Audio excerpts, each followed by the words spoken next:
Coruscant is one of the most iconic planets of Star Wars. It's an entire planet covered in city that's kilometers deep, and it's been that way for thousands of years. So it's got a lot of history, and it has a massive amount of infrastructure, and just millions and millions of people live here and go about their daily lives. When we think about Coruscant, we think about it as metropolis, like the ultimate city. Any big city, one of the things that's most exciting about it is the massive amount of variety, both in terms of the people who live there, in terms of the environments, the neighborhoods, in terms of all the different things you can see and do in a city.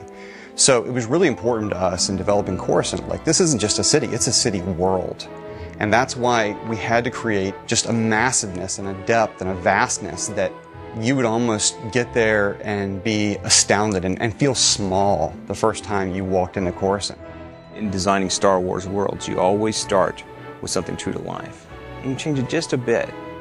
Now, the difference between Coruscant is, like, you're not changing it just a bit, you're changing it a lot. You're going the distance both directions. Whereas you might have, 50 stories on a building. What would that building look like if it was 1,000 stories? What would the Senate look like 3,000 years prior to the prequels? So there is a little bit of pulling elements from the movies, a little bit of pulling elements from the artistic ideas that some of the other artists have had. But then taking those elements and marrying them into stuff that exists in real life and stuff that has been already established in the KOTOR franchise.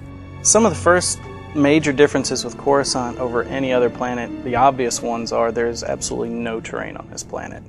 Zero. That in itself brings up a lot of interesting dilemmas. We have to think of how to build a planet with no terrain. Building a planet from the ground up is a major issue. The main building block is terrain. How do we build it without that? What we did is basically go through iteration after iteration after iteration just to build the space. The scale of Coruscant is massive. A lot of games have cities and a lot of games have huge areas, but no game has done this combination of the two, a huge city area, like to the degree that we have. In designing Coruscant, there was a little bit of story involvement in that the Sith have recently returned from deep space and have sacked Coruscant. And there are pockets of the city that are still in distress, that are still broken and in shambles, which really, really lends itself to the story of our game and how much turmoil the galaxy is actually in.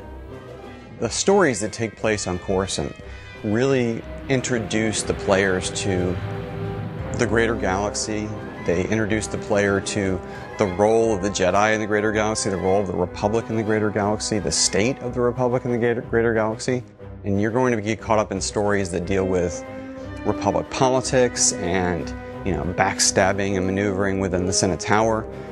You might be at the top of the planet where it's seeing skyline, it's very pretty, you see sunset. As you travel further below the city, you might go down to the first level down and it's a little bit dirtier. There's going to be a little bit more everyday travel. The next step might be to where you're ending up in a mob-ruled area where potentially this planet at one point was bombed. We all know that. Further down, there's going to be complete gang warfare. What we wanted to do was add a little bit of the Coruscant that you hadn't seen yet. What powers these huge buildings, these buildings that stretch, kilometers into the sky? Where's the electrical system? Where's the plumbing? Where's the sewages? The sewage systems. Those kinds of things you've never seen. What lies down in the basements? What does a parking garage look like in the Star Wars universe? Especially one for a building this, the size of the entire island of Manhattan.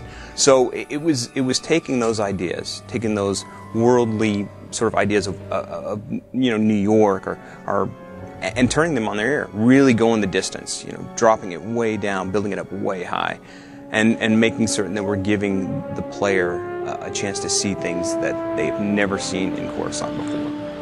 Coruscant is the symbol of all the hope for democracy and civilization in the galaxy. And even though it's got its flaws and it's not perfect in a lot of ways, it's also got its beauty and its integrity in some ways. And there's people there who are trying to live a good life and do the right thing and want to see the galaxy be a safe and peaceful and happy place. So we really took a lot of care to make sure that players get to experience some of that at Coruscant, get to experience what it is that makes the Republic special, makes it worth fighting for, makes it worth dying for.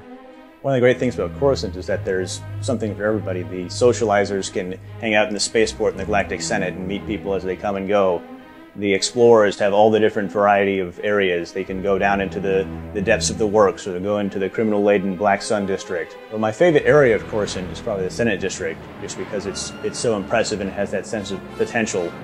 You know, because you're up there and you can see for miles and miles, and you just know that there's going to be so much out there to explore and find.